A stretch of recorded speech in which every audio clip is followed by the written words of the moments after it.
오랜 연습 끝에 또 부활절을 맞이하여서 마음껏 하나님을 찬양한 우리 할렐루야 찬양대를 축복합니다. 그동안 수고 많으셨습니다. 감사합니다. 자, 우리 옆에 계신 분들과 함께 인사 나누십시다. 예수 부활하셨습니다. 네, 좀 힘차게 조금 신나게 좀 한번 해보십시다. 예수 부활하셨습니다. 감사합니다. 이거 이날밖에 못해요, 여러분들. 농담이고 언제라도 우리가 입술에서 해야 되는 말이지만 그래도 생뚱맞다는 소리 안 듣고 아주 신나게 할 수 있는 인사말인지 않을까 싶습니다. 매년 부활주일에 나누는 인사이지만 해마다 가슴 한켠이 뭉클해지는 것은 무슨 이유일까요? 아마도 주님께 갈 날이 한 해 한 해 다가오기 때문이 아닐까 싶습니다. 젊은 목사가 무슨 그런 소리를 하느냐. 젊든 나이가 들었든 나이가 드는 것은 마찬가지잖아요. 하나님 나라 가는 것은 한 해 한 해 줄어드는 것과 마찬가지 아닙니까? 그런 마음에 드리는 말씀이니까 오해 없으시고요. 제가 아는 어떤 한 집사님은 가정에서 굉장히 엄격하신 분이셔요. 집사님이신데도 아주 엄격하십니다. 유독 그런데 그 집 막내에게만큼은 너무너무 관대하시는 거예요. 그냥 어쩔 줄을 모르시는 거예요.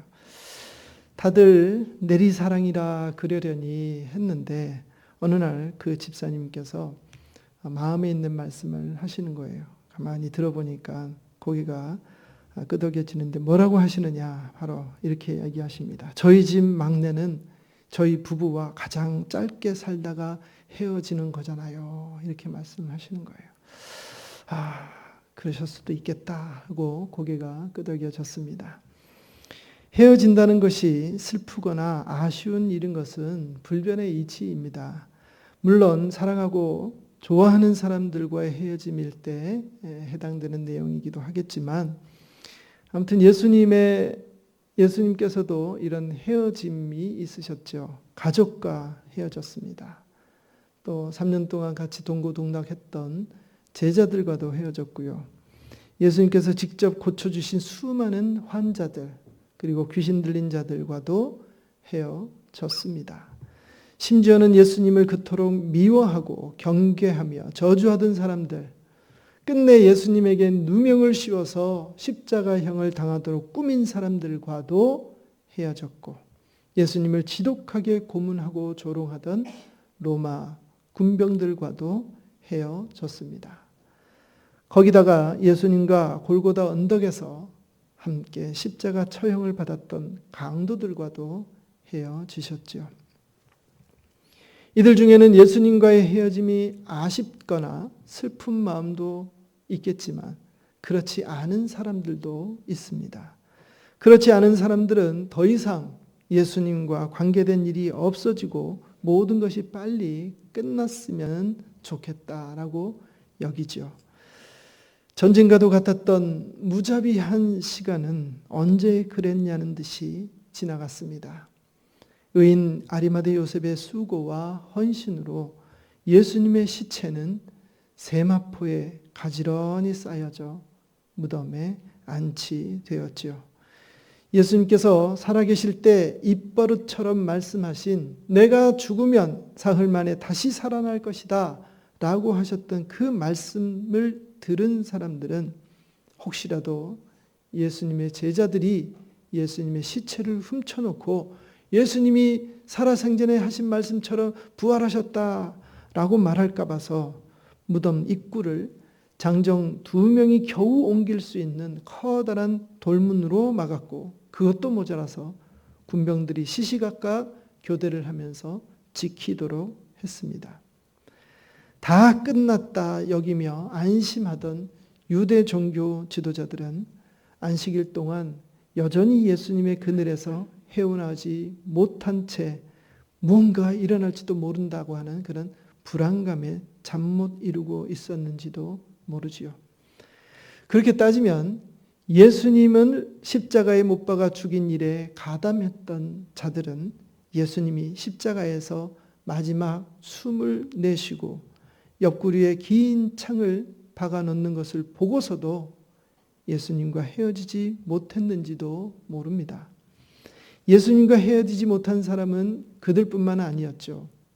금요일 오후 3시에 별세하고 무덤에 안치된 후 토요일을 꼬박 무덤 속에서 계시다가 이제 4일째 되는 날 주일 새벽, 안식일 규례로 인해서 아무것도 할 수 없어서 예수님의 무덤을 돌아보지 못했던 여인들이 안식일 다음 날 새벽부터 예수님의 시신에서 부패할 때 나는 그 냄새를 중화시키려고 향품을 준비하여서 무덤을 찾은 것입니다.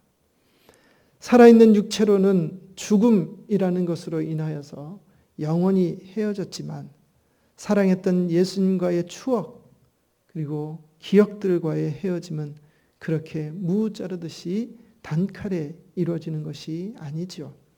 그래서 그들 또한 예수님과 헤어지지 못한 사람들이라고도 할 수가 있겠습니다. 그런데 마지막으로 헤어지지 못한 분이 계셔요. 바로 우리 예수님이십니다. 왜냐하면 말씀대로 부활하셨기 때문입니다. 이른 새벽 무덤으로 향하며 걱정했던 여인들은 깜짝 놀라지요. 무덤을 막고 있던 커다란 돌문을 누가 열어줄 것인지 그것으로 염려하면서 그 무덤을 찾아갔지만 이미 열려져 있었던 것입니다. 그들은 지체 없이 무덤 속으로 들어갔습니다.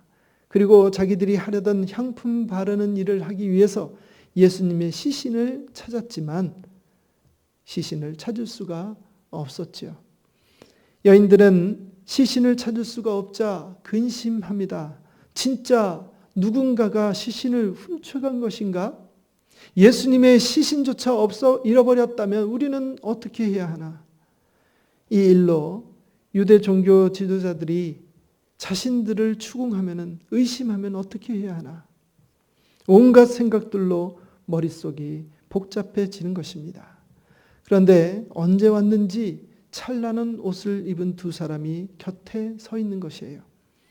조금 전까지는 예수님의 시신을 찾을 수 없는 것으로 인하여서 근심했지만 이제는 느닷없이 나타난 그 찬란한 옷 입은 사람들로 인하여서 두려워집니다. 찬란한 옷은 이 땅에서는 볼 수 없는 옷인데 그렇기에 범상치 않은 사람들 같아요. 과연 누구일까요?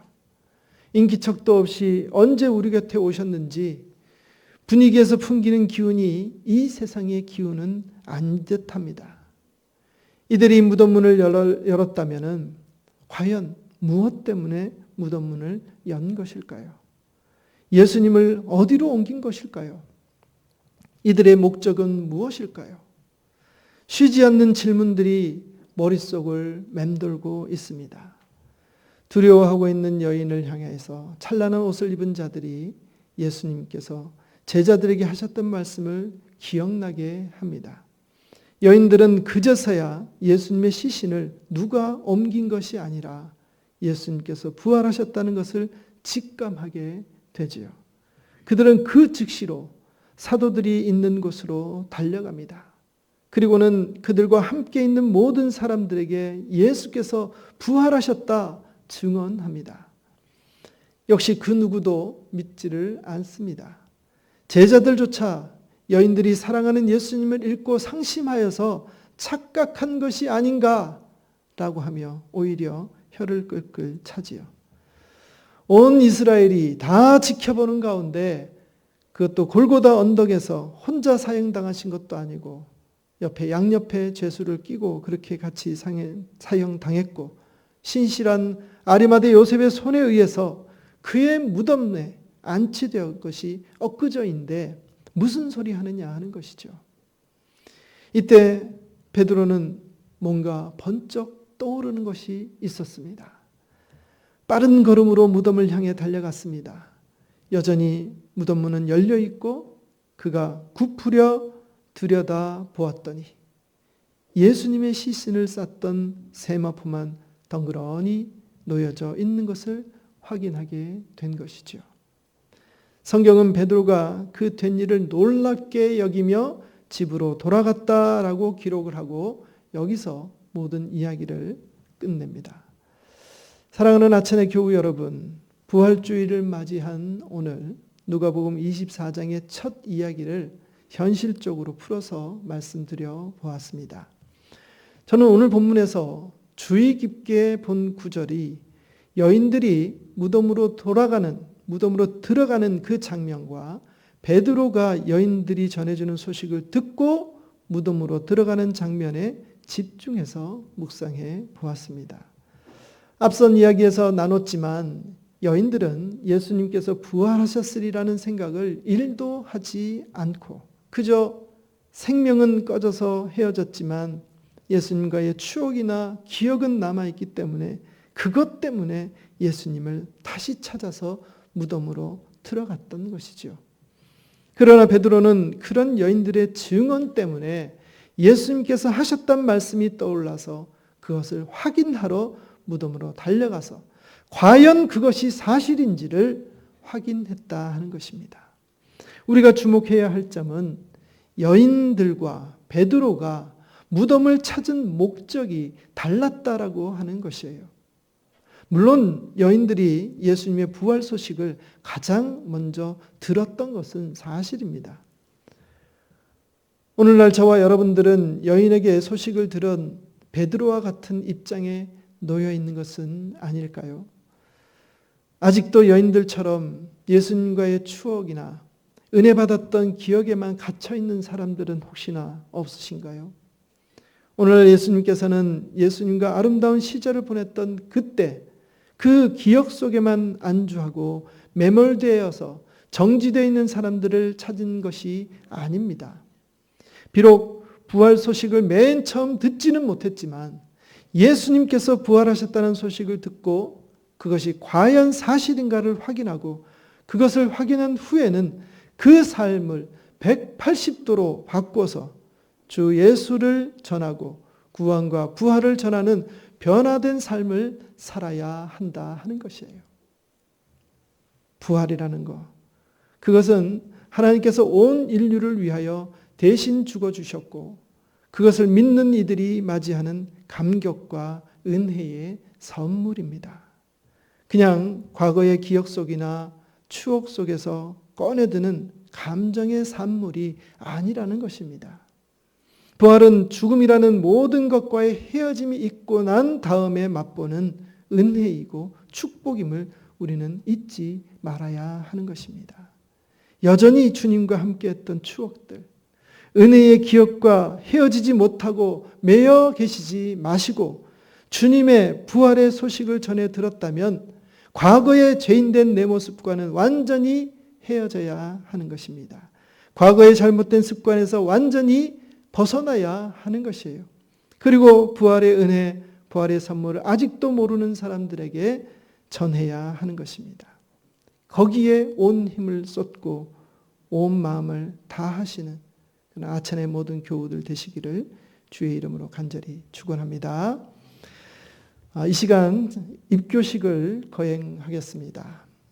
입교식은 부모의 서약으로 유아세를 받은 이들이 믿는 가정과 교회에서 신앙으로 자라서 지금 각자가 당회 앞에 신앙 고백을 하였으므로 주의 성찬에 참여하기를 허락하는 그런 예식입니다. 성삼위의 하나님께서 이들의 마음속에 함께 하시기를 기도하면서 여러 교우들은 이들을 도우면서 지도해 주시기를 바랍니다.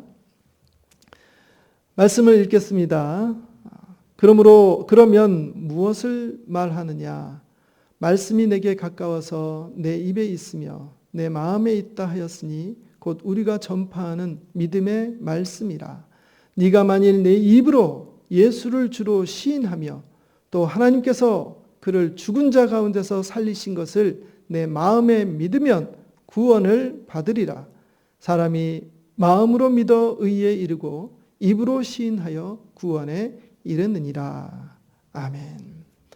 이제 입교를 하는 김강원, 김시온, 육주성은 그동안 자신의 의지가 아닌 부모의 신앙 고백으로 믿음 생활을 하다가 이제는 자신의 믿음으로 주 예수 그리스도가 하나님의 아들이심을 믿고 나를 위하여 십자가에 못 박혀 죽으셨음을 입술로 고백하는 자리에 섰습니다. 이제 이후로 더 치열한 삶의 자리에서 믿음의 도전을 받게 될 텐데 그때마다 하나님의 자녀됨과 천국 백성됨을 기억하여서 범죄의 자리에 서지 않고 항상 성령님과 동행하며 온갖 마귀 사탄의 유혹을 말씀의 권세로 물리치고 승리하시기를 간절히 바랍니다. 자, 이제 서약의 시간을 갖겠습니다. 입교 후보자들은 자신의 이름이 호명되면 자리에서 일어나 주십시오. 김시온, 대답도 크게 좀 해주세요. 김시온, 김강원, 육주성. 네. 우리 시온이와 강원이는 김동식 집사님, 김주향 집사님의 자녀들입니다. 또 주성이는 유관수 집사님, 홍성실 집사님의 장남이고 육종구 김미자 권사님의 장손이기도 합니다. 자, 세 사람은 각각의 질문에 뒤에 계시는 증인들도 다 들을 수 있도록 큰 소리로 대답하고 대답하실 때마다 손을 높이 드시기 바랍니다. 자, 제가 질문에 확신합니까? 라고 물으면 네, 확신합니다. 믿습니까?